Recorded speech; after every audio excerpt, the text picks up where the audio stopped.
I consider it a great privilege to steer this dialogue, which is designed not merely to identify challenges, but to surface solutions, to bring up ideas, concepts, strategies, and insights, collaborations that may ultimately illuminate the path forward. For us today, our panelists represent a spectrum of expertise. Talk about money, talk about infrastructure, and talk about the operational power force that allows mobility to happen.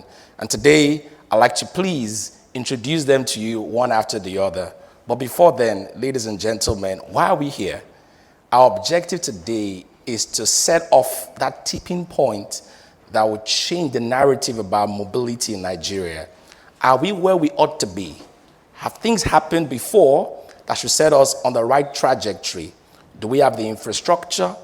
Do we have the financial capacity, the resources to run this? And do we have the people who can man the operational house for it? Maybe after this hour, we'll have the answers to that. So write in the chat for those of you online, and for those of you here, let's applaud ourselves and welcome somebody right beside you. Welcome, sir. Welcome. Okay, I welcome myself, since nobody welcomed me. Welcome, sir. All right, today we are very privileged to have joining us for this first in its series. First of all, let me start with the CEO of Zenolynk Technology Limited, Mr. Tumi Adeyemi, the host of this event. Thank you very much, Tumi. Thank you. For joining us. Do you want to applaud him? Sometimes, when you clap for people, it makes them happier. They are happy, but they are happier. So let's see. Okay, so let me also welcome all the way from Yaba, Lagos, Nigeria, Iyinoluwa Aboyeji, the founding partner of Future Africa. And many of us know you to be a raiser of money. We are hoping that there's money for mobility. And distinguished ladies and gentlemen, the man who has housed us, we're privileged to be housed here in the office of the Oando Clean Energy. Everywhere here is clean. If you're online, you're clean, but we are here physically, we are cleaner. And we are glad that Mr. Demola Ogunbanjo has joined us, the president and CEO of Oando Clean Energy Limited. Thank you for joining us today. And so what are our objectives? We want to critically examine the immediate and long-term effects of the fuel subsidy removal. Sometime in 2023, we just heard it, like everybody heard it. Fuel subsidy. Can you echo it? Gone. That was what we heard. But I want to find out, to me, you've been an operator within the mobility sector. Your company helped to drive Lagos Ride, if I'm correct. And the numbers I saw was that you did about 7.2 billion. I don't know that you will speak to that, but I want to find out what exactly has been the effect of the fuel subsidy removal, the volatility in the FX market. How has it impacted the operational efficiency of the mobility sector? Speak to us from that operational perspective. Thank you very much. So when you look at the mobility space, right, two things drive demand. The means of the riders or the customers and availability, that's supply. So once that announcement came, the first thing that took a hit was availability, supply. Drivers woke up, suddenly price of fuel went from less than 100 naira per liter to above 100 naira per liter. I myself witnessed fueling my car. My price point went from about 20,000 naira to about 60-something thousand naira. Bear in mind, drivers have been dealing with the high cost of maintenance of their vehicles. Now, if you add the volatility in foreign exchange to that, so you have a double whammy. So the drivers took the first hit, and if we observe, there was a bit of rearrangement. In that period, it was extremely difficult for you to get rides. What was happening? These guys were saying to themselves, this thing is not making any sense. What I'm earning is not enough to cover my cost point. Then it took some time for the operators, all of us had to sit down. Do you increase price in a proportionate manner? Do you stay? Do you subsidize? Do you provide incentives and all of that? Ultimately, we increased prices. Now, means people's disposable income did not increase in a direct proportion to how those prices went up. So you had a conundrum. Price, your cost point is increasing. The man that needs to pay for it, his disposable income is not increasing, yet he has to move. So what we saw was a sharp decline in demand for mobility. However, the need to move did not necessarily stop. Okay. People recalibrated, readjusted, and sometimes it feels like our economy is sort of like shielded from there is a level of resilience built into our economy that makes us bounce back from some of these setbacks, because in another 2 to 3 months post removal of subsidy, that demand started climbing back up again. And all thanks to Dirty December, it went through the roof. So I'd say both ways, both supply and demand, drivers and riders both took a big hit as a result of our first subsidy removal. Thank you, Tumi. I don't want to leave you yet. From the operational perspective, you talked about the means. And so fuel subsidy, and you also talked about the fact that the need did not change. So what were people doing within that period that allowed them to continue? Okay, I still needed to move from where I was to the office. Not many organizations permitted their staff members to work remotely, so they were still having to go. Some people started it. Somehow they've realized they could not consider performance management. There were no metrics to measure performance of people. Productivity was going low. So what did people do? Because I know you once talked about in one of your previous messages or previous things you've talked about, your previous posts. You talked about pooling. Was it about carpooling? How did you operators manage people who desired now not to ride by themselves or wanted to ride with friends and family? So basically, people became more friendly, that's all. Okay. All our pride, everything dropped, right? And then, those days when you can easily someone can just call you and then you just get in your car and just move. I remember I used to be, when I'm walked up, I would get in my car and just drive. All right. Now when I'm walked up, I stay where I am because the cost of driving will make me more walked up. Okay. So, like I said, people readjusted and recalibrated what their priorities were, right? People started joining themselves to move from one point to the other. Also, you would see a bit of shift in the behavior of consumers on the different e-hailing service providers. There was a sudden preference for price points that were perceived as cheaper, right? So, we change basically, and we embrace it once there is an opportunity or the right incentive for us to embrace change. Thank you, Tumi. Tumi, thank you very much. You spoke about the impact of resilience, and I want to go to Mr. Demola. I want you to bring your perspective of the energy sector on this subsidy removal and its impact on e-hailing, if you have. Help us, please, unpack the broader performance of the energy sector post-subsidy. Post-subsidy, what has happened to the energy sector? And the interesting conversation on the progress we have made on the CNG initiative. If there is progress there, if it's retrogression, if it is stability, I don't know. And then help me. Maybe I'll come back with the third one. I wanted to ask you about the roadmap towards the future. But let's hear your thoughts on the broader performance of the energy sector post-subsidy and that CNG initiative. Thank you. The energy sector, I believe, became better liberalized post-subsidy. Okay. The opportunities widened because that's what happens when you liberalize a market, when you reduce regulation and you allow the market to thrive on its own credit. You know, you see more investments coming. You see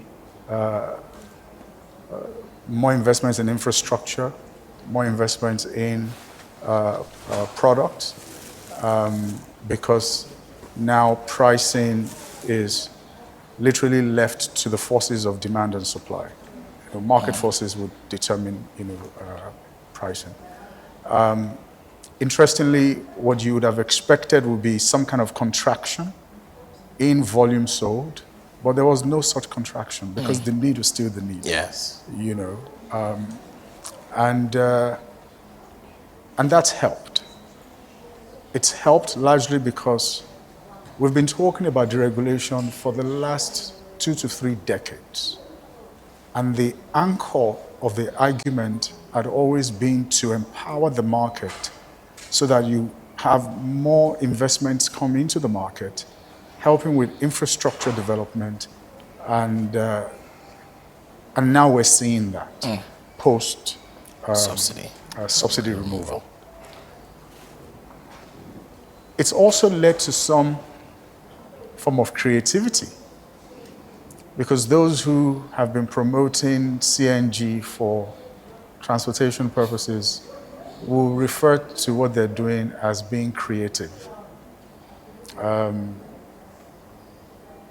it's literally being being wise in half. You know, so we've seen growth in the adoption of CNG for mobility. Recently, the federal government released a number that's, almost $400 million investments gone into CNG powered vehicles for mobility. When they started the program about a year ago, they had 7 conversion centers. Now they have over 200 centers nationwide. It continues to grow. They claim that about 3,000 people have been trained in the sector. So it's booming, right? But that's not what we should be doing with CNG today. Talk to me. What should we be doing with it? I mean, there are countries all over the world, that have been powering their transportation with CNG for very many years, and they're now pivoting to electric, or perhaps even biofuel. It's 2025 and we're raving about CNG for transportation. And I understand the thinking. It's premised on the fact that we're an oil-rich or gas-rich nation. Yes. We should be powering most of our, requirements, whether it's transportation or, anything gas, else, yes. Using the gas that we have. Yes. After all, we're still flaring on one hand, we're injecting on the other, and our gas commercialization, agenda is progressing, but, not as quickly as, we would want it to be. So let's power transportation with CNG, particularly now that subsidy for refined petroleum has been removed. Yes. Right? It sounds, logical. Like it makes sense. Yes. Right? It's just that the infrastructure required to democratize the delivery of CNG at that retail level that will help the transportation sector expand is not there. We've not invested in it for the last 3, 4, 5 decades. The question then begs, should we start investing in that infrastructure today? Why not? Right? Why not? Why not is, one, we've signed up to net zero by 2060. CNG-based transportation does not move you to net zero by 2060. It regresses you, right? And that's because maybe people fail to understand that whilst diesel may be dirtier than gas and petrol dirtier than gas, gas is still Cleaner. dirty. It's not clean. Okay. All right? So I had an interesting conversation with a very senior government official asking about how we can help them with carbon credits for the CNG program. And when I said you can't get carbon credits for CNG, the alarm on his face troubled me because it meant that they had no idea. Yeah. All right? That's one. Secondly,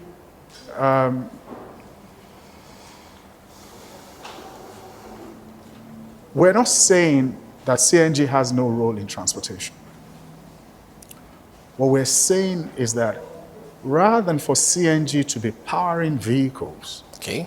CNG should be powering charging stations, charging infrastructure. But let us leapfrog to electric vehicles, Okay. right? Because that's the future, and that future is here. And it will only get cheaper as battery technology gets better, more proliferated, the cost will come down, and then you'll be able to compete favorably on the asset side with its ICE counterparts, whether it's running on petrol or CNG. Yeah. So that money that we're spending today on setting up conversion centers that I bet you will go moribund within the next decade. It's not a curse. The next decade. It's just a 10 years. projection, Okay. right? Those centers will be moribund within the next decade. That money we're putting in CNG conversion centers should be invested in charging infrastructure, because charging infrastructure is the next downstream sector for mobility. It's just the sector that would dispense electricity instead of diesel or petrol. Okay. That's what we should be looking at today. But I guess it was a reactive measure to the removal of subsidy, right? And looking at how to cushion the effect of that. But if you look back over the last 18 months or 2 years thereabouts since the subsidy was removed, we haven't seen any respite because of the introduction of CNG in transportation.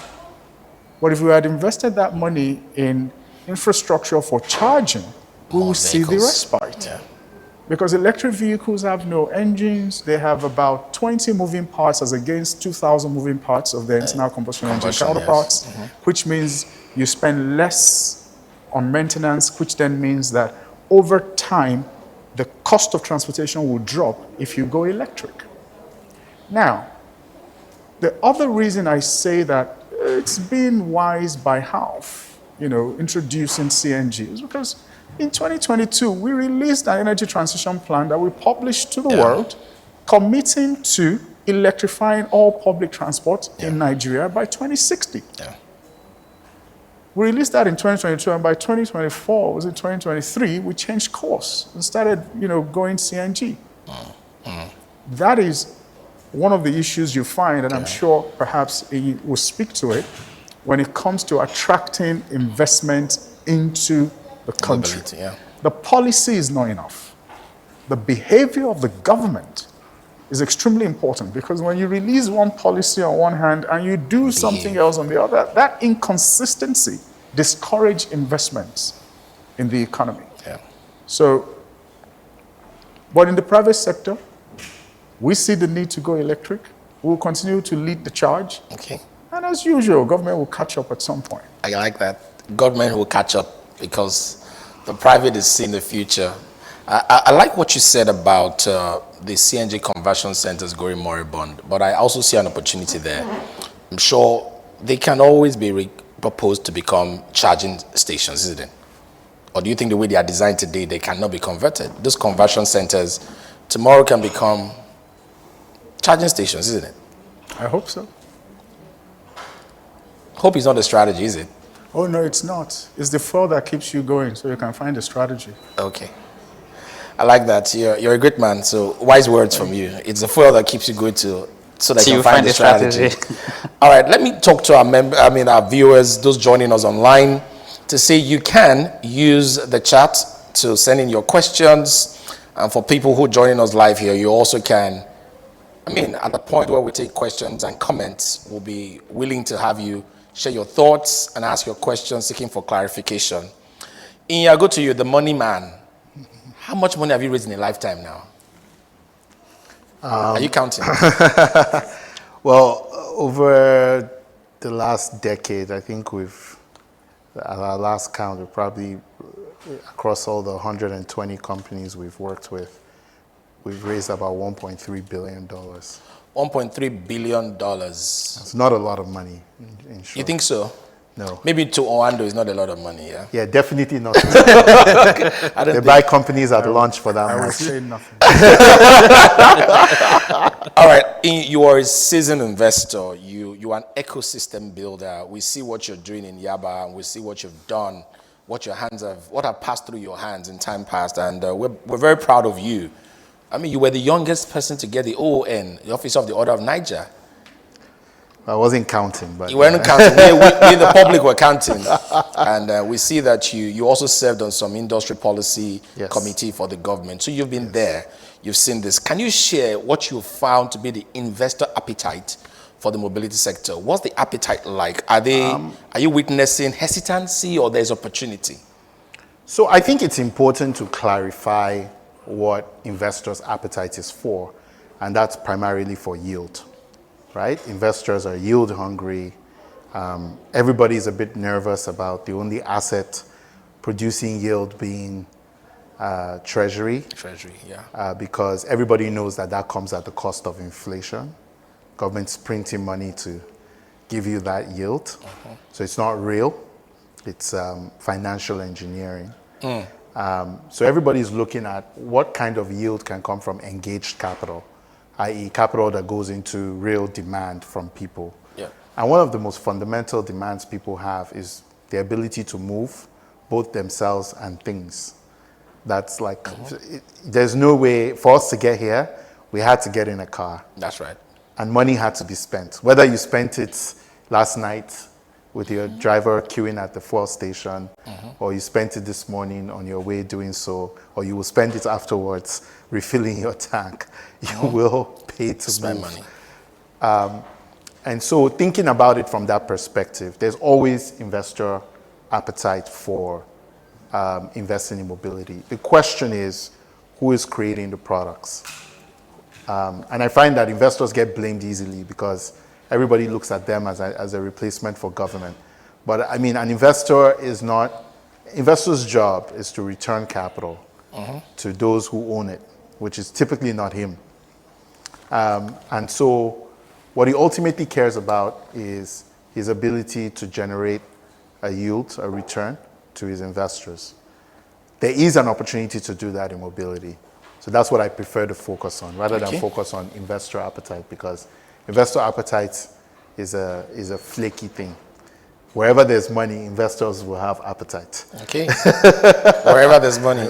Yes. So is there money in the mobility? Have you found There's a money? lot of money in mobility. And I'll explain why I say that. I think, one of the companies that people don't talk about a lot that I had a privilege of being part of very early is a very tiny company called Move, MOOVE. And that business started here in Lagos and started with a bold act of government to reform the mobility sector by putting in place the Lagos rideshare law. And that rideshare law gave birth to companies like Move. It, for the first time, sort of created a license category for asset owners in the mobility space ever since taxis, which were the last time they ever did it. So recognizing the evolution that transportation was undergoing, they passed a law that made it legitimate for people, private individuals, to invest in car transportation outside of what the government and particular associations could do. And Move rode on that wave, right? So every time you get into a Suzuki, you're getting into a Move vehicle. We've got 3,000 of those vehicles all over Lagos specifically. We're not outside of Lagos. That portfolio probably represents something around $20 million and generates a yield that pays investors every day. Daily. Right? Because every time you get into an Uber, an Uber-powered Suzuki Yes. by Move, you pay your fare, and then that fare chews up every week, and investors get their money, the driver gets his money, the mechanic gets his money, the the petrol attendant gets his money, and that's how this entire value chain has been created. Yeah. And I'm glad we did that because I look at Move as a practice for what the broader ecosystem could look like if it's properly structured. Okay. And what that means is that when you look at the electric mobility, I'm not environmentalist. So I don't particularly care about mandates or clean energy. You're sitting down beside one. Yeah, it's good. I like them. I just look at everything from cost and yield perspective. Okay, now. And when you look at it from a cost and yield perspective, what it really boils down to is three simple arguments. Number one, from a maintenance cost perspective, electric cars are cheaper. One asset has 2,000 parts to maintain, the other has 20, right? Number two, from a cost to operate perspective, electric cars are cheaper. One is simply the cost of electricity. The other is a non-renewable resource that has to be burned, literally, right? For it to generate energy, while the other is really an asset cost of batteries, right? That can be charged by electricity. And then the third thing is just generally, the overall cost and scale and growth of this industry. The reality is, with the scale at which China is producing electric vehicles, they will be cheaper than ICE vehicles in 3 years or 4 years. Not even up to 10 years. I don't think so. The reality is just that we're already looking at a situation where there are ICE vehicles that are more expensive than electric vehicles today. Once you eliminate the cost of batteries. Right? So it's only a matter of time before the rest is the case. So just from a yield perspective, which is all I really care about. Okay. We're happy you care about it. Electric vehicles are already the better investment. Okay. So what does that mean for investors? I mean, what it means for investors is they want to see products across the value chain. They want to see products in the charging infrastructure. They want to see products in the battery value chain, the battery manufacturing. Ultimately, we want to see them manufactured here. But even if all we're doing is taking battery cells, binding them, and then putting on a battery management system, we're good with that. We want to see investment in the assembly of electric vehicles. We want to see investments in, the mobility, the electric-powered mobility infrastructure all through. And all of that are opportunities to turn this to products that can be brought to the market. And one of the really amazing things that really excites me personally is that, with the revised ISA, we've now created a market for asset-backed securities, tokenized asset-backed securities with the digital exchanges, with the recognition of collateralization, with the upgrade of the standards to IOSO, with the permission of free trade zones as custodians of capital. So basically all the elements are there to build an incredible business for us in the capital markets. And we're just waiting for people to move with boldness to create the products. And once we get the products, you move. We'll move. You move. All right, I'll come back to you. Just to remind our participants to please drop your questions. My friends here, you also should send in your questions if you do have one. To me, the money bag says I have it. The infrastructure people say they have it. What's proof that there's a future if they bring in all their resources? You've done this before. What are your numbers looking like, and what do you project will be the numbers? So in the last 1 year, I could say to you that Lagos alone did about $120 million In 12 months. yeah. And bear in mind, the data available shows that there are about 14 million people moving daily.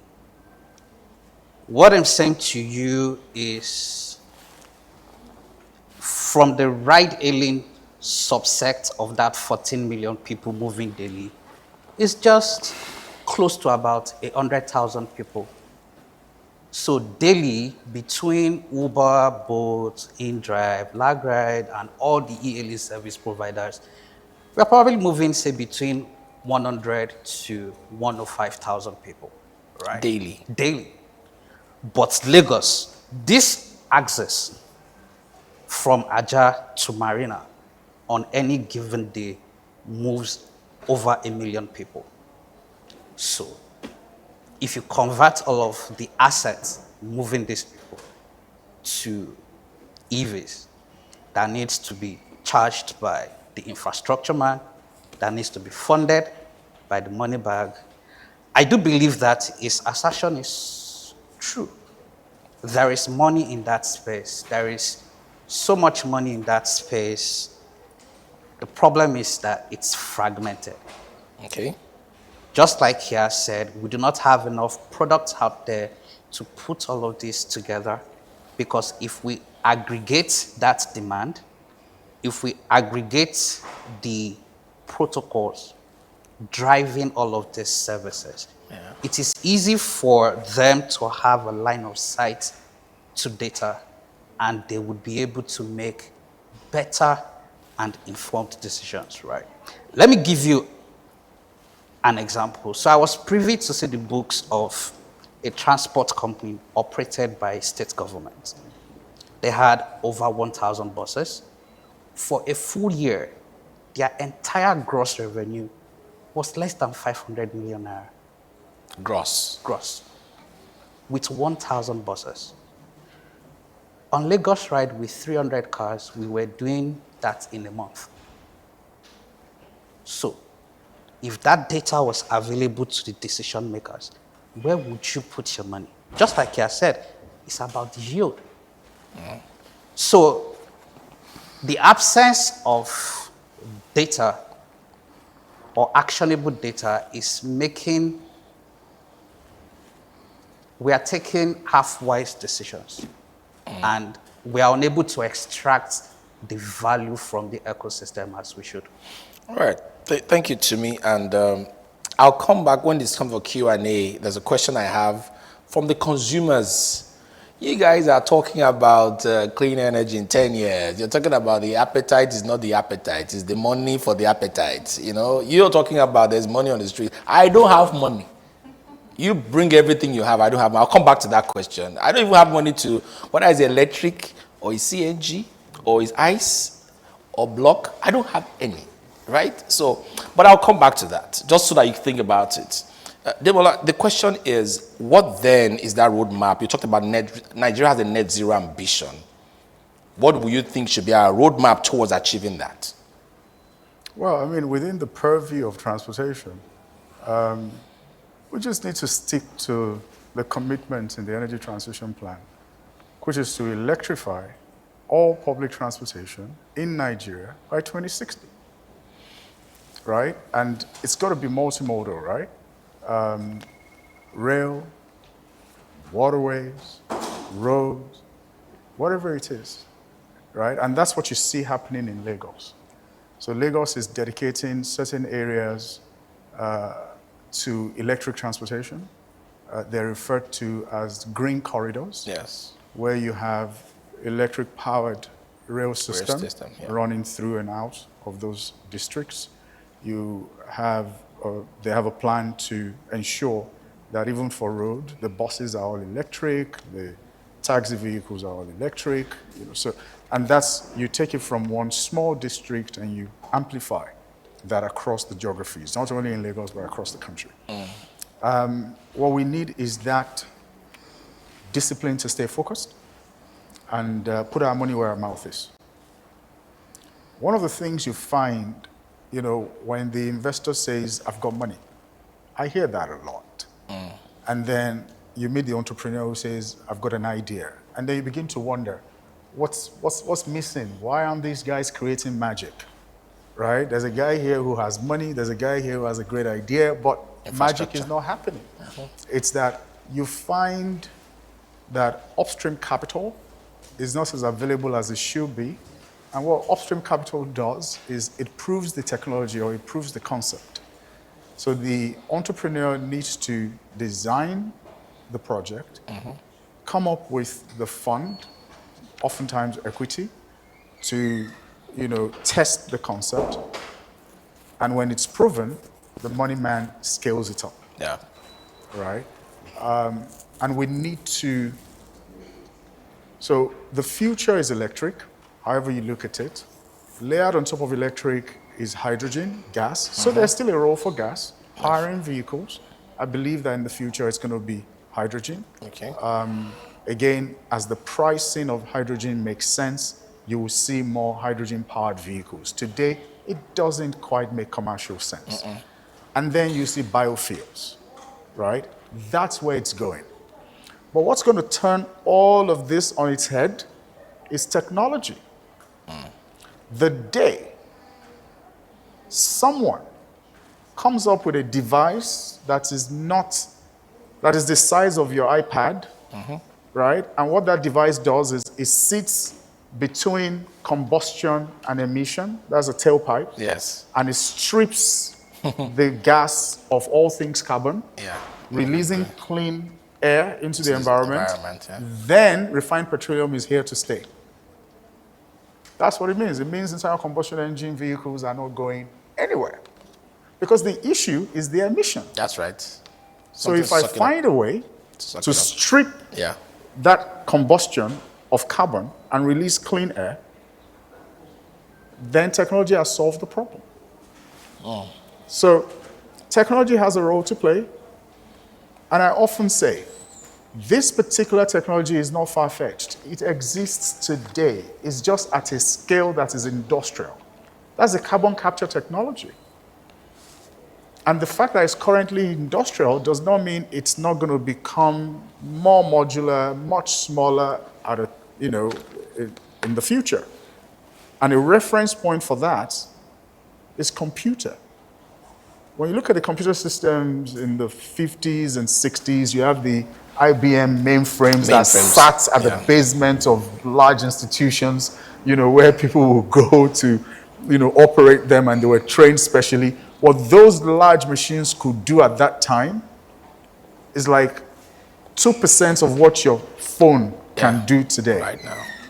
Right? So technology has a role to play, and oil-producing countries must begin to look at investing in R&D for creating this kind of technology that literally just decarbonizes internal combustion engine systems, right? So there's a possibility for that, and I see it happening. It may take 20 years, it may take 30 years, but the bottom line is the journey will then end up being, what is it that we say? It's an energy mix, right? Yes. So even for mobility, it's going to be an energy mix. If that technology comes, right, it means internal combustion engine vehicles are here to stay because we can now burn refined petroleum safely. But it doesn't in any way then invalidate the use of electric vehicles or hydrogen-powered vehicles or biofuels. It's going to be a mix as well. Okay. That is the future of mobility. Mix. So we're going to hire mixologists there? No So doubt. we're going to have enough of that. All right. Last question to you, and then I have questions that people have asked me. How exactly can we strategically, for the mobility sector, attract and retain this capital? How do we strategically attract it? There are, I don't know how many ride-hailing businesses are in Nigeria today. Lagos seems to be the hub of it all. I see some guy doing some very great work in Abuja with some EV buses. I think he's released them. recently, but the question is the capital. How do we attract it? How do we strategically attract it? There are ideas on the ground, but how do we attract it? Some people don't even have the equity you're talking about. All they have as capital is intellectual. They don't even have the financial capital. And they come to you. How do we do this? So I think there's a lot of our experience when we talk to entrepreneurs, and I would say one of the reasons why we like working with Zeno is they've been an exception in this regard, is a lot of entrepreneurs come to us with loaded costs. So somebody comes to us and says, we're trying to buy an EV for $40,000. Like, come on. We know the prices in China. We are in China. You know, a Move, we probably get every single major car distributor in the world talking to us. So we know what the prices are. So when you come with a short-term mindset, you're not willing to work together with us at the same baseline so you can build out a powerful asset base and, draw yield with us. Once we're not aligned, it doesn't matter what you're bringing to the table, right? Because we just know from the moment you share your pricing with us that this guy is just here to milk a short-term opportunity. They're not thinking about a long-term opportunity. And so we know not to have a conversation with that person. Of course, there are gullible investors, but very quickly, once their hands get burnt, they're not coming back. So that, I feel like, is a priori thing. The second thing is really thinking deeply about how you can continue to lower costs in the value chain. Look, I hear Uncle on the,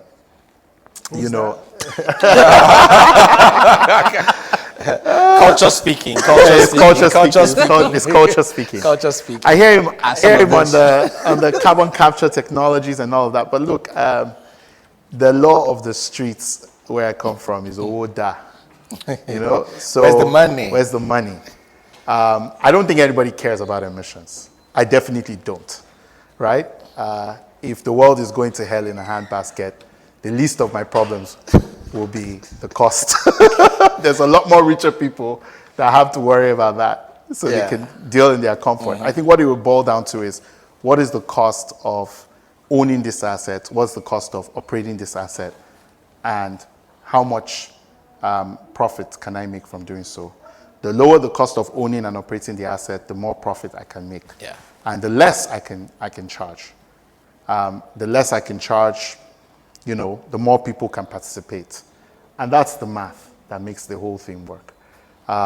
So we got to keep our eye on the ball when it comes to cost. We can't get greedy. We have to be thinking about scale.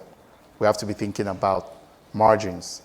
Your margin is somebody else's opportunity. That's right. So every time you load on a $20,000 car and ask me to buy it, I know you're going to be out of business in a year because there are people who are currently trying to produce cars at 5,000. Yeah. And the moment they get here, your business is over. Yeah. True. So interestingly, Uncle? Interestingly, the mandate of Oando Clean Energy is to design and develop climate-friendly, first, and bankable projects. It must be both, but it must be climate-friendly. And I hear you that, for you it's not for the love of country, Love of climate. if you love the country, you love the climate. Look, the people polluting the climate are not in this country. Well, unfortunately, the impact of climate change does not quite allocate itself based on how much we contribute to the change. Yeah, exactly. Right? As a matter of fact, we bear the brunt more than those who cause the damage. But on the bankable side, you said it yourself. Electric vehicles are becoming cheaper. Yeah. Of course, they're cheaper to operate. Yeah. And they're the ones, when you take out over time the cost of infrastructure, they're the ones that actually hold the higher potential of you reducing the cost on the commuter eventually. And when I speak to infrastructure costs, for example, if I need to build a bus depot, let's say 50 electric buses, 12-meter high capacity, diesel engine, it will cost me maybe 500 million naira because I need solid vitrified floors and, properly Very engineered. strong, With hard. yeah, all of that will be done, and maybe $500 million. I mean, $500 million. Billion. Yeah, but the same space, same size. This time around, electric buses will cost me maybe about $1 million. Why? Because I need to buy armored cables that cost about $150 per meter. And I need to use maybe about 18 to 19 Meters. fast chargers, DC fast chargers, high capacity, maybe 160 to 320 kilowatts. And then do the wiring, and then do the flooring still, and then get the power solution. And, so it's different. So whilst it's cheaper to roll out on one hand, the infrastructure costs CapEx. money, which is why today you may not be able to reduce the fare because you are offsetting one cost with Another. operations efficiency. But it's still the most viable of all the options we have out there today. And to his point, absolutely right on the money. You find a situation where India, China, looking to create, electric vehicles that cost sub $10,000, and once those ones come in country, you then begin to struggle because your competition is able to crash prices. But here's the challenge with that. Those vehicles are tiny vehicles. Those Suzuki you were talking about with Move, there are two sizes. The smaller size are not allowed to run operations in Europe. Why? Because they failed safety tests. But they ran in Nigeria because we don't pay attention to those things. So, Because we can't afford safety. So and the day we own that belief, 100% that look, we can't afford safety. What we have said is that the lives of our citizens, is much cheaper than the meager, spread that we'll make on these investments. There has to be a balance. Once you take that holistic look, there has to be a balance. Well, you need to make less so that you can save more. More in this case, people's lives. Yes. Yeah, provide comfort. Make taxi hailing an experience. But at the same time, still make money, but not as big as you need. They're not dying, right? You're saying they're not Well, dying. I'm saying, yeah, exactly. They're not dying. I don't think we've had a single safety incident in Nigeria with those cars. We don't even have the data. We don't collect those data. We don't. Yeah, but I'm saying that right now, because it majorly runs around in Lagos, and even with all the infrastructure issues, we haven't had a major safety incident here. So the we should watch out for it. No, I think at the end of the day, safety tests are a function of your resource, right, as a country. And we have to start from where we are. Yeah. And I think that's sometimes what's missing in the conversation, right? I'm not worried about emissions when I need to move so I can get a job to eat. You know what I mean? That's my a priori concern. All right. Thank you, everyone. And again, let's applaud our panelists.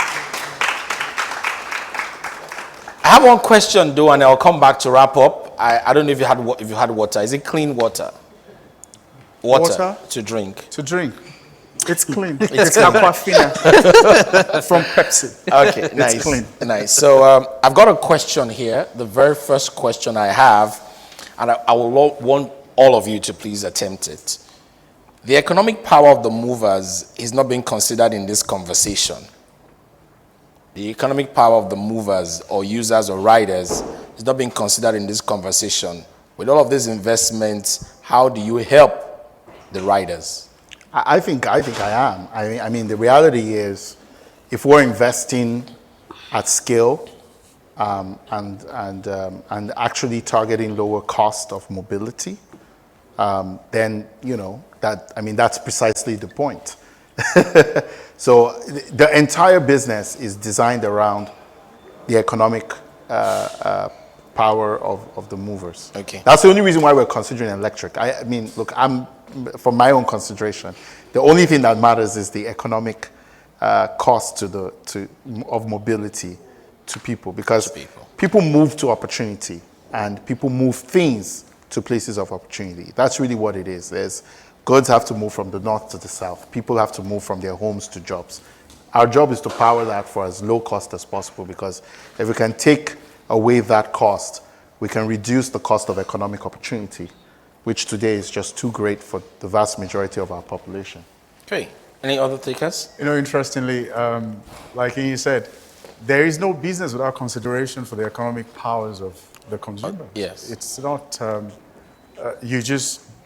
what you do if you don't recognize or take into consideration the economic powers of the movers, you create a business that is outside the market, right? It's the economic powers of the movers that actually define your model, you know, and just basically set the tone for what you do. However,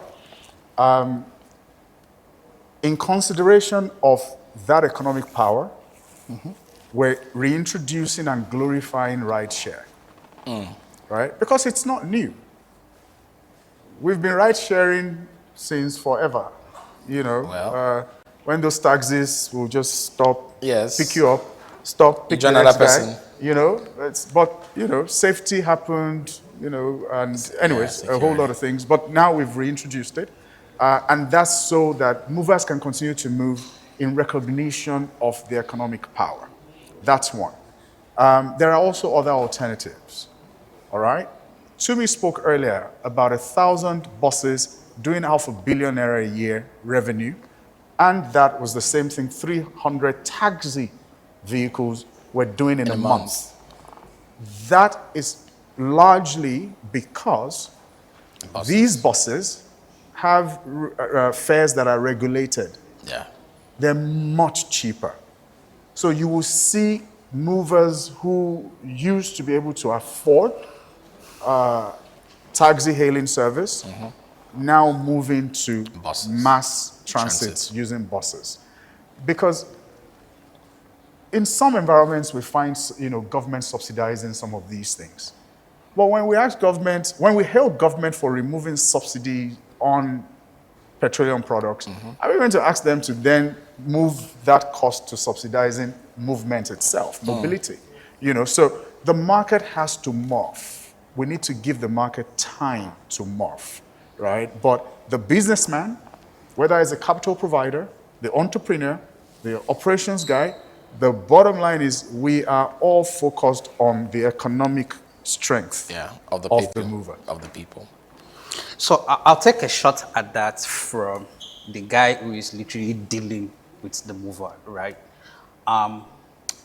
First, I think they need to change their mind and around some of the biases that they hold. I'll give an example. You did mention that rideshare is not new, right? I mean, we ran an experiment, right, doing rideshare with LagRide when we started out, and the feedback was quite shocking. People were averse to rideshare because in their mind, when I order a ride, Nami get the car. The driver is meant for me. And they started bringing up issues of, oh, safety, this and that. And I'm like, hold up. This is coming from the same set of people who used to jump in a bus. When you get in a keke marwa, you are ride sharing. For crying out loud, when you are on a flight, you are sharing. The difference is just that we didn't brand it. We didn't call it ride share, so it looked imported. Ride share is native to us. I dare say it was when I came to Lagos for the first time that I actually see people sit alone inside a taxi and pay ridiculous sums for it. Where I come from, You are plenty. we are plenty. You'll be many. Na collabo we did do. Okay. Do you understand? Yes. Right? So we need to first and foremost step away from that. Yeah. And when we saw that, we went back into our strategy session to say, look, this is a perception and it is real to these people. We need to figure out a way to respond to this and build products that address that particular perception so that what you're trying to do it doesn't get truncated. The second thing also is we also need to start thinking about creating businesses and products in the mobility value chain that can meet people where they are. And I'll bring the example of the brands in the FMCG sector. I remember growing up, and for you to buy peak milk, then it had to be that big stuff or the condensed one. And a lot of families could not afford that until Cowbell showed up and started selling Milk in the sachet. exactly. So single consumption, single service, and you're good.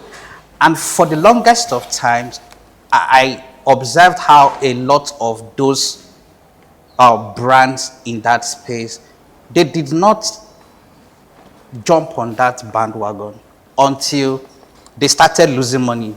Now today, everybody has one form of sachet or the other. So I think first, it rests on us to educate customers, users, as to some of the beliefs and the biases that they hold. And then we also need to be deliberate in curating business models and products that can actually meet them where they are today. Thank you, Tumi. My chat is full of questions, so I'm hoping we can take it in the time that we have. But there's one for you, Demola, and the person is asking, is very particular to Oando Clean Energy. The person is asking, does Oando fund R&D for prototyping new solutions? I was going to say no to the person, but I don't work for you. So. No.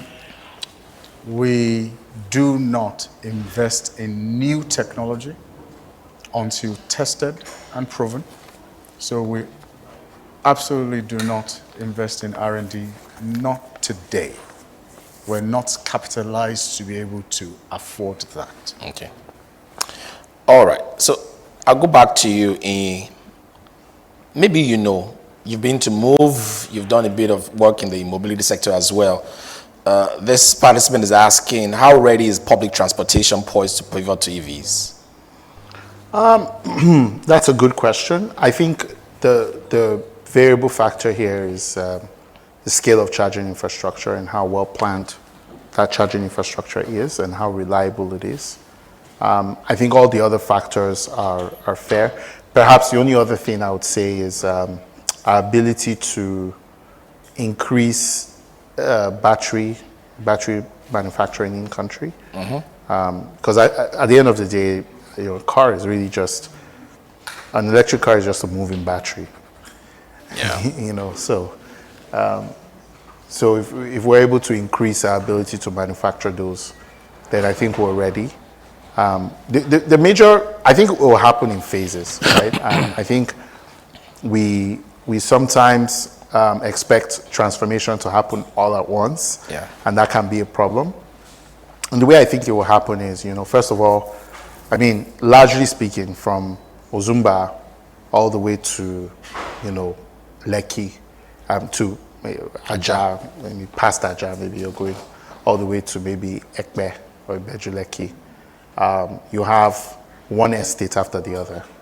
And what I expect will happen is, first of all, you're going to get mopeds and three-wheelers in those estates, bringing you to main arteries. What I expect is now the traffic that comes to main arteries will split into two. Half will go with the big buses, and the other half will go with the taxis depending on what kind of experience they're looking for, and whether they want to break their journey into a second mile journey or a last mile journey. So from that perspective, I expect the taxis to go next. I'm always skeptical of government. One of these I like to say about government is an idol. Doesn't hear, doesn't speak, doesn't talk, doesn't. All right. But everybody prays to it. So I don't believe in government much. So I'm not sure that the public transit element would largely depend on government. But I would say what I expect to see are like private alternatives Okay. for specific journeys. So for example, if you're a private company like Shuttlers, you're probably thinking about electric buses already. Yeah. And thinking, okay, at least I can move people from Iyinoluwa to Oniru Yeah. every day. And maybe you're not picking up passengers along the road, but you have maybe Just go scheduled directly. stops along the line. So I think I'm very interested in seeing how a lot of the folks who are, want to be in charging infrastructure are practically thinking about how to plan that out, and how they're thinking about incentives for their hosts, how they're thinking about powering those charging stations. For us as investors, we're very invested in the entire value chain.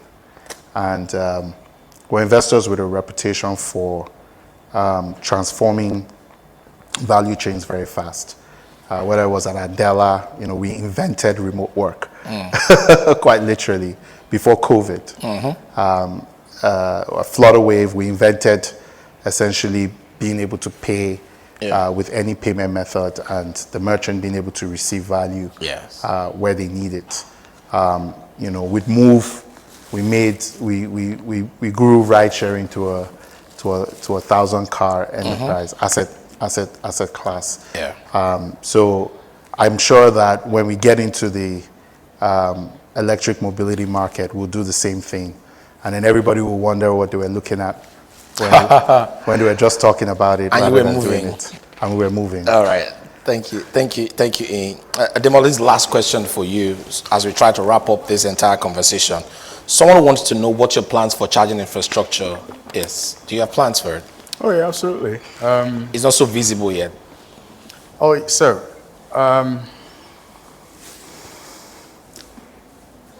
Because the battery technology that you find in vehicles today are designed in cycles. It's a grid skeleton. The amount of times you charge your vehicle, aka the battery, determines the longevity of the battery's life. So you don't want to build a transport system that sits, particularly public transport, that's sitting on opportunistic charging. What do I mean by that? The taxi driver has no demand at the moment. He's at 48% battery charge, and he thinks, well, I'm waiting, let me just go and charge. And then he charges to 82%, and then he gets a call. So he goes to do it, and then by the time he returns, he's at 61, and I say, yeah, where was I? I was charging. Then he goes again to charge. You will diminish the lifespan of that battery. And the cost of the battery is somewhere between 35 to 45% of the cost of the vehicle. So what you want to do is design a charging infrastructure that ensures that your vehicles are charged at most once a day. What that then means is, as you roll out vehicles for public transportation, you build charging depots. I was having a conversation with you before we started the session, and we're looking at putting chargers at strategic locations across Lagos. And we just, considered looking at certain locations in Yaba, right, that he has, purview over. That's how we're going to build charging infrastructure. You're not going to see it by the gas roadside, station, yes. right? However, as you build out your charging depots so that you can control how the vehicles are charged, we will then move to the second class of charging infrastructure rollout, which you will see done in partnership with supermarkets and malls, gas stations, certain restaurants and hotels, certain institutions where the private user or a public transport operator with an emergency need to charge can then go charge. That's right. But first level is depots, so you won't see them. It doesn't mean they don't exist. We're bringing an additional 50 buses, as a matter of fact, 160 buses this year. And we're already, building out a charging depot that will service those buses. And then we're bringing in electric vehicles for taxi hailing services as well. And they will have a separate charging center, because they consume energy differently and the infrastructure they require, vary. So essentially, long answer to a short question, absolutely there's a plan to build our charging infrastructure as we roll out electric vehicles. Please recognize conclusively, what we set out to do in Oando Clean Energy is to build the next downstream sector for e-mobility. We've done it with internal combustion engine vehicles, been there, done that, got a t-shirt and a medal. Now we're building the next one for e-mobility. The reason we're investing in the vehicles is so that we can at least pull the trigger on demand for the infrastructure that we're building.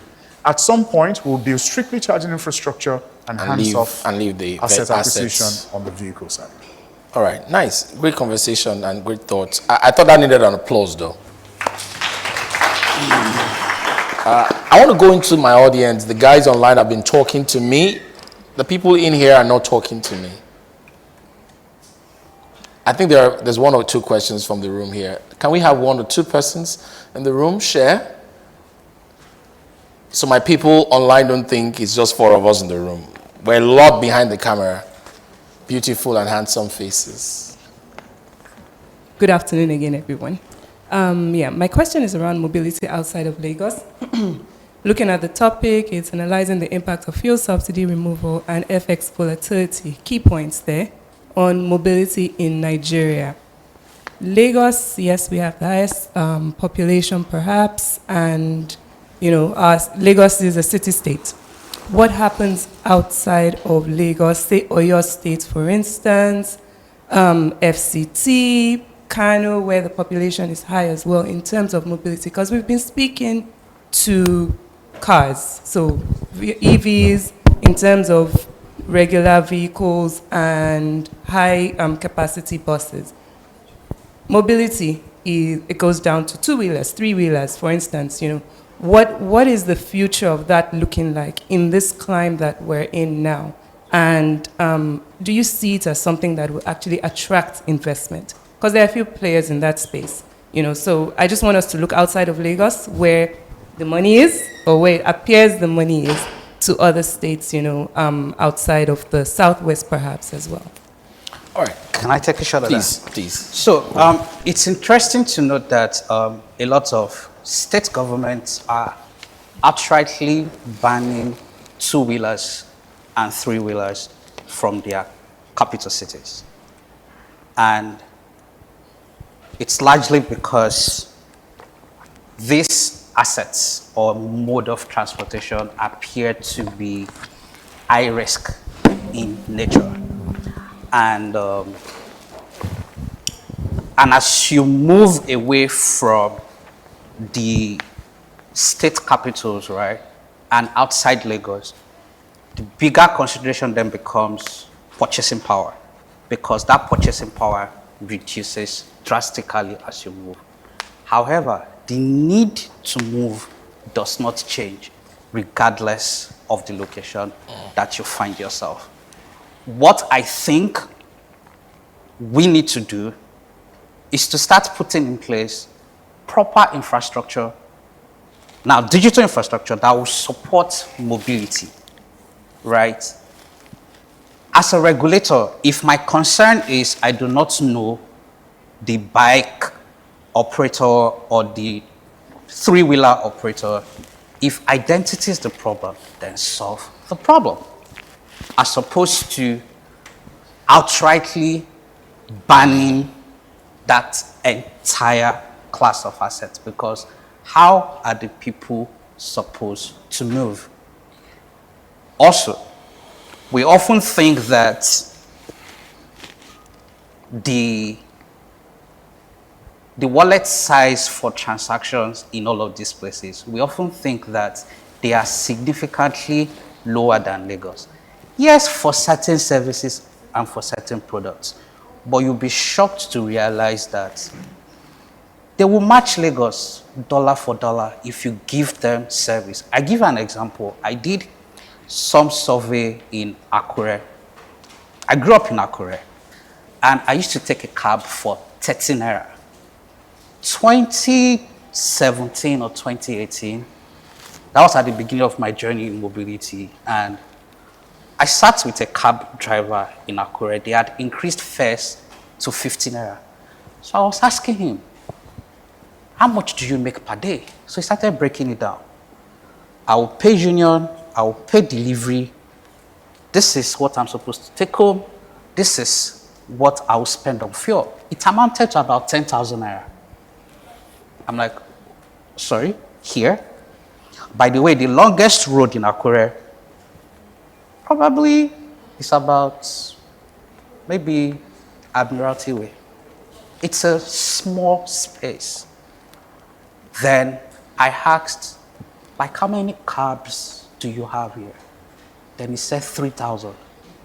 And my head did the numbers. You're saying this small space throws out about 3 million naira daily in transport. And it formed an opinion in me to say, first, we need to get off the hype of Lagos, thinking that Lagos is the only place. As you get out of Lagos, yes, the risk perception is higher, but we need to be able to create and design products that fit these places. Yeah. People need to move at every location. Thank you. Money And man. yeah, that's to you. Money man, yeah. So, do you think there is an opportunity outside Lagos I mean, that will satisfy the appetite of your investors? Yeah, there is opportunity outside Lagos, but I always like to remind everybody that we're in the business of scale. There's trillions of dollars of assets in this world, not enough places to deploy capital to. So much yield, even in this country. Trillions of naira of yield sitting with a badly behaved federal government. And my life's mission is to make sure they get less and less of it every day. Okay. So for me, I would say Lagos represents the kind of scale that investors are excited about. Productive use cases in other states requires a bit more investment in infrastructure. Interstates is an interesting opportunity, Okay. but largely for moving things and not people. And I just want to be realistic about what the kind of scale looks like. I mean, I'm not going to wake up in the morning for a transaction less than 250 million naira, you know. So that limits my ability to invest to. What span of time is that? Well, I just can't write a check lower than that. 250 million. I just can't, you know, it's just like impossible for me to fathom. Except I'm writing it out of my own goodwill, you know. Mm-hmm. So very few states can absorb that kind of capital in their mobility space. Probably like 5 cities in Nigeria that can. So, and that's me, small me. Yeah. How much more Oando, right? Yeah. So 160 buses. Yeah. So they're about to dump $1 million depot, you know? So I don't know where else you can do. I just like to be factual. It doesn't make me I'm sure everybody's feeling insulted that's not from Lagos, including my friend from Akure. I don't Fantastic care, place, but I don't know if I'll be going to Akure to invest in mobility anytime soon. So there's work for government. There is work for government because, again, you want to ask yourself, Demola, maybe you help us here. You want to ask yourself, who then will trigger what will stir the appetite or the movement of the investor into that kind of region? No, but here's can I Yes, push? Can I push more here? Look, societies are designed to move one of two things: people or things, right?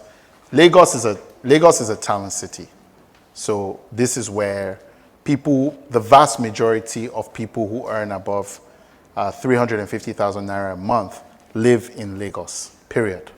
I mean, that's just reality. Yeah, true. And we're talking by a large number. We're talking like 90% of people who earn above 350,000 naira a month live in Lagos, right? versus the rest of the country. So when you talk about, but the reality is all the things that they need come from elsewhere, right? There's nowhere to plant onions in Lagos or tomatoes or whatever.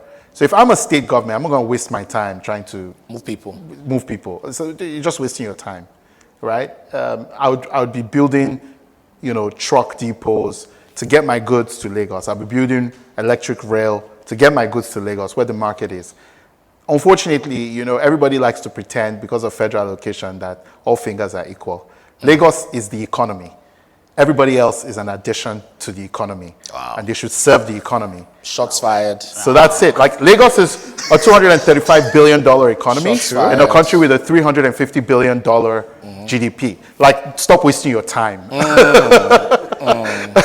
Stop wasting your time. Lagos's IGR alone will serve the rest of the federation. Oh, wow. Right? So it's like we waste a lot of time debating things that are silly on the basis of pride, silly pride and inanities, when we should just focus on the numbers. All right. So there's no market outside of Lagos, is my point. Okay. I'm sure they'll prove you wrong sometime. I'm happy for somebody too. I have one more question though, but to your question, it's government that must pull the trigger. I think so. You understand? So when you hear government people saying we'll create an enabling environment for investment, the meaning of enabling environment, the components. 1, they will put in infrastructure. 2, they will ensure security and safety of lives. And then 3, they will put the right policies in place so that market can thrive. Yeah. That's it. And it's the job of the government.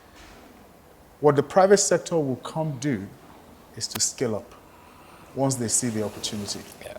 Right? So as we leave Lagos and move closer and closer to Hadiza's village, we may have to invest in donkeys, horses, and carriage. Shots fired. Non-motorized mobility, that's what it's called. Yes, non-motorized. Non-motorized. Thank So you. yeah, that's the. Okay, nice one. I mean, today's been a lot of bullets in the air, and I hope nobody's injured.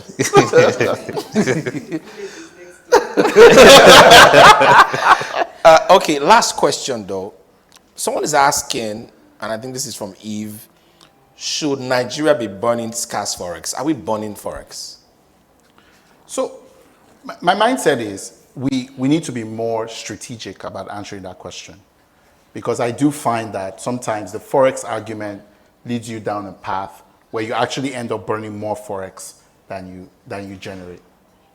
And it's a productivity question, right? Should you, every time you bring fuel in, even from Dangote, you are paying dollars for it. Don't buy the lie that people are trying to tell you that there is local fuel and there's non-local fuel. Everything is priced in dollars, even when they claim it's in Naira, right?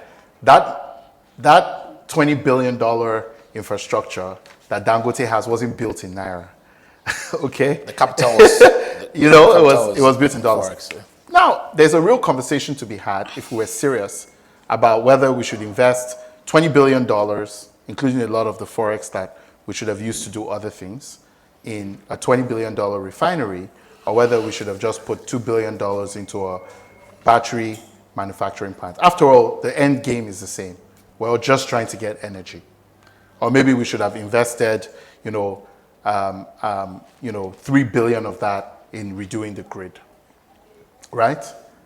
So there's a lot of questions I have about the wiseness of some of these conversations about forex or non-forex, but I think the basis is kind of a silly basis, right? Because we don't make everything in Nigeria. Yeah. So the idea that because we're saving forex, which we never really are, right? We shouldn't make certain investments. I think it's a silly proposition. Okay. We should just focus on productivity. All right. Demola, you want to have a take on that? Oh no, it's just I'm just going to add to it very quickly. I mean, E is absolutely correct on the fact that it's a productivity conversation, but also a consumption conversation. So when you delay our consumption and then you juxtapose it with our productivity, that's where the conversation really is. So why do I need to buy anything from outside of Nigeria and pay dollars for it if my consumption is local. And my consumption can only be local if my local environment can produce what I consume. If it can't produce what I consume, I either curtail my consumption or I keep going out. Or I start to build local capacity, and which were the elements that he delayed in his response. So it's literally a consumption and productivity conversation. Okay, so they're still working our hands still. Final question from the audience. I think I've got someone there. Yeah.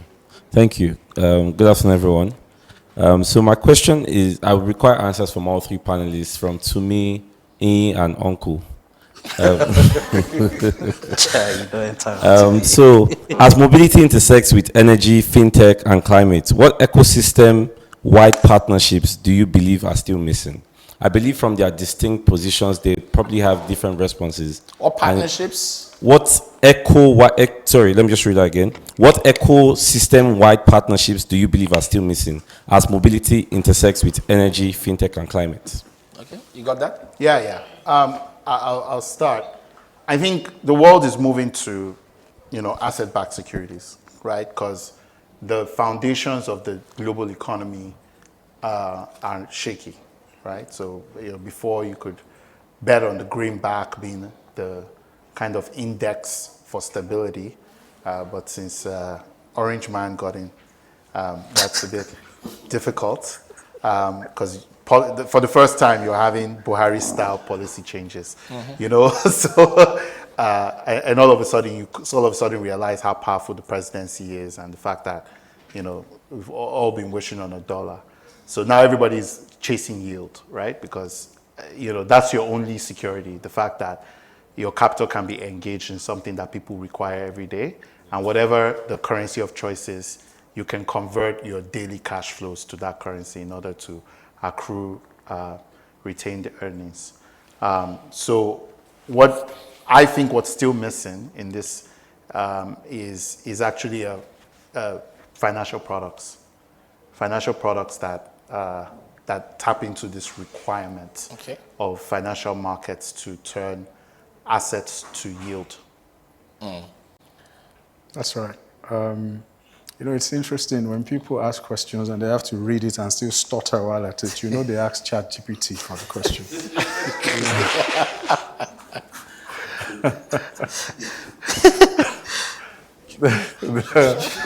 Shots fired. See, what we need first of all is an understanding of the ecosystem and the components thereof. Answering is, response, it's all of it, right? And it's ensuring that based off of that understanding, you have the financial instruments or tools to then offer value within that ecosystem. So the technology is available. We know it's available to buy.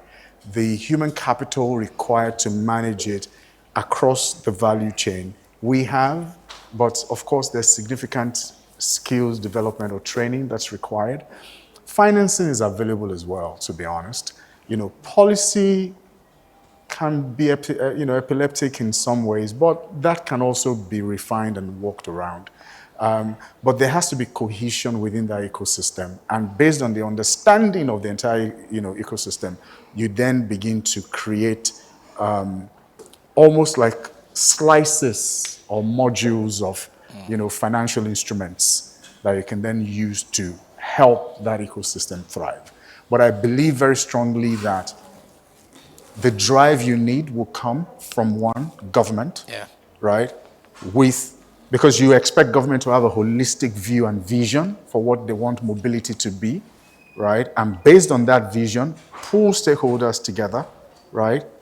Bring technology providers in, bring operators in, bring finance in, and then use policy to empower them, right? And that's where you then see the finance guys go, crazy with creativity, all right, creating different instruments. Hopefully they won't create anything as crazy as what led to the meltdown in 2008, because that was a mortgage subprime creativity that went left, right? But bottom line is, it starts with government. It starts with a vision. It starts with bringing all the stakeholders together, understanding what's required for the ecosystem to thrive, and then you have financing, engineer, whatever is left. To me, you want to ice the cake? I think I'm tired of the government. And and sometimes when we look at that conversation, I think we don't had the nature of who we are as Nigerians. We don't add it to the mix, right? We are risk averse.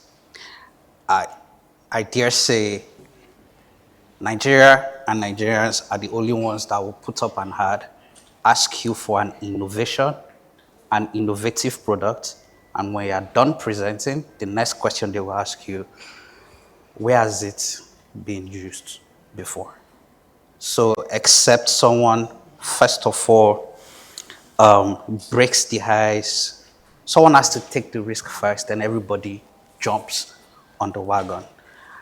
I think that also to scale it down to mobility, right? There is really no playbook for mobility. The best of our brains are not in transportation sector, right? So we are winging it along. It's vibes and inshallah, right? As you're going. And one of the things I saw in the last 2.5 years, the number of phone calls I receive from different people trying to do the same thing.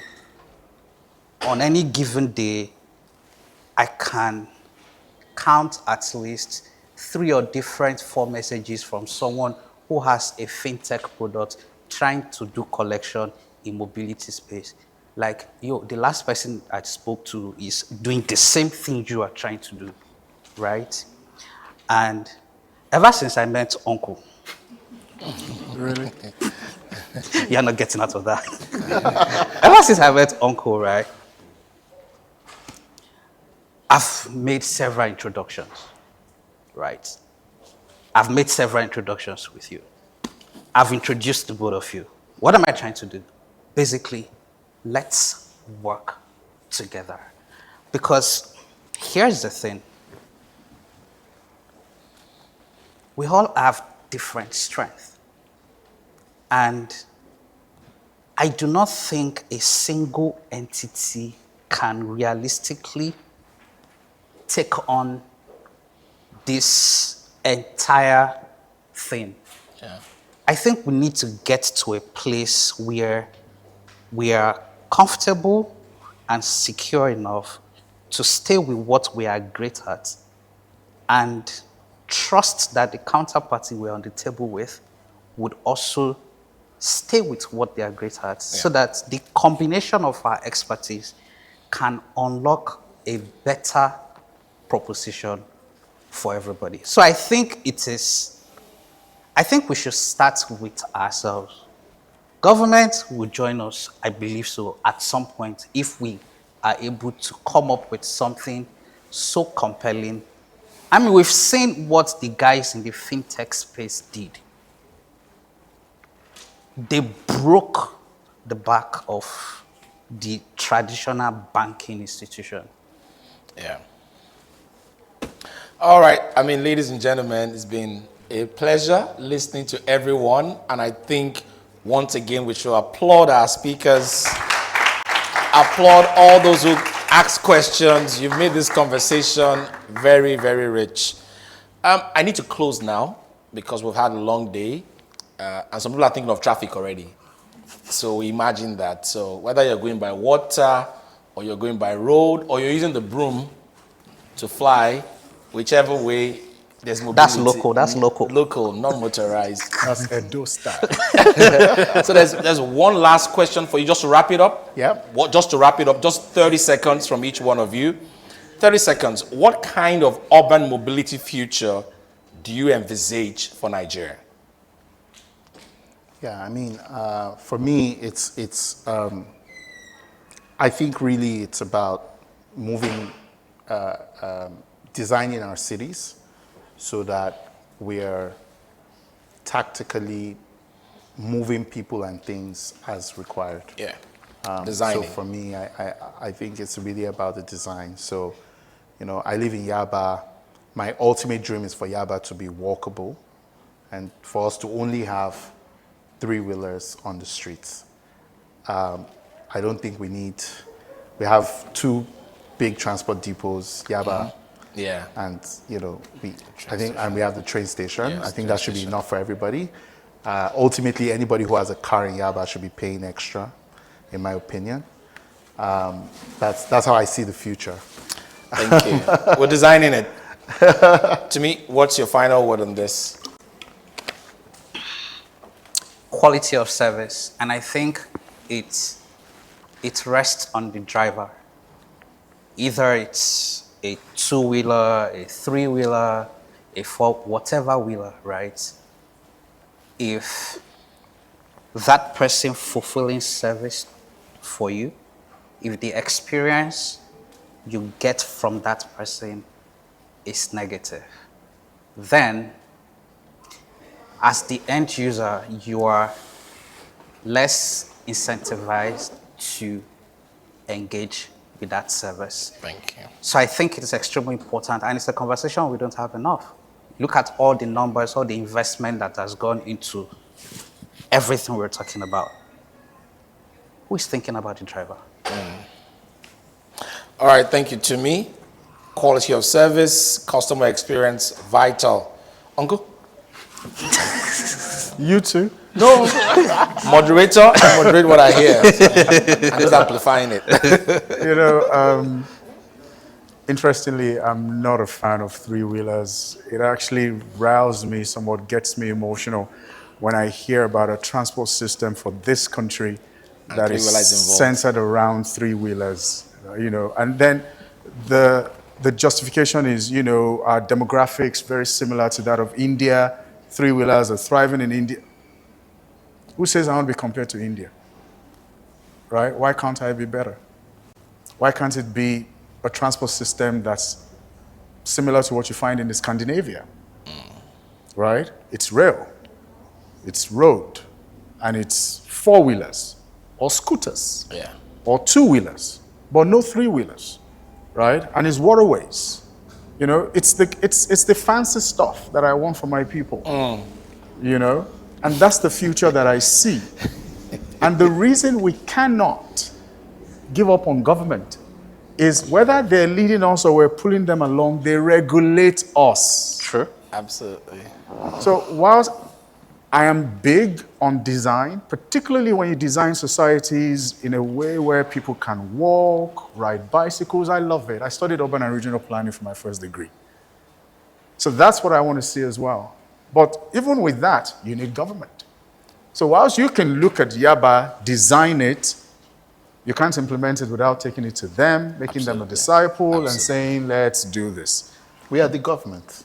Yeah, exactly. And I was saying that to you earlier, that you have got to just be in that game with them. Yeah. Leading them At the where you local must. level, we are the government. Yes. Once it gets to Alausa, we don't know who the government is. And that's where implementation happens. Yeah, that's what You understand? No, but it shouldn't happen there. It should happen At the local level. But they will regulate it, is my point. So what I'm responding to is, to me's response earlier saying, it's done with government. You can't be. You just have to stay with them and continue to influence them and work with them. Motivate them even, right? Because we need them. And then you go run for office. Run for office, not too Run for young office. to run. At all. Hashtag. After all, you're now OON. All right, distinguished ladies and gentlemen, as we draw today's conversation to a close, we do so with renewed appreciation for the complexity of the issues at hand. It's a lot of complex issues that we've had to talk to, and with greater clarity about all of the levers that we need to engage to ensure that we make meaningful progress. I'd like to thank everyone online and those here physically on behalf of Zeno for honoring this first Fireside Chat series on the tipping point of mobility in Nigeria. And I'm sure that this dialogue will continue. The impact we want to make, we will see whether we pull the government along or they are riding along. Whichever way, all hands must be on deck to see to it that Nigeria becomes our pride. And we are hoping that our collective reflections from today will spark action, innovation, and ultimately hope in equal measure. Having said that, I want to say a very big thank you. My name is Olumuyiwa Oludayo. Thank you for having me, and thank you for all being here today.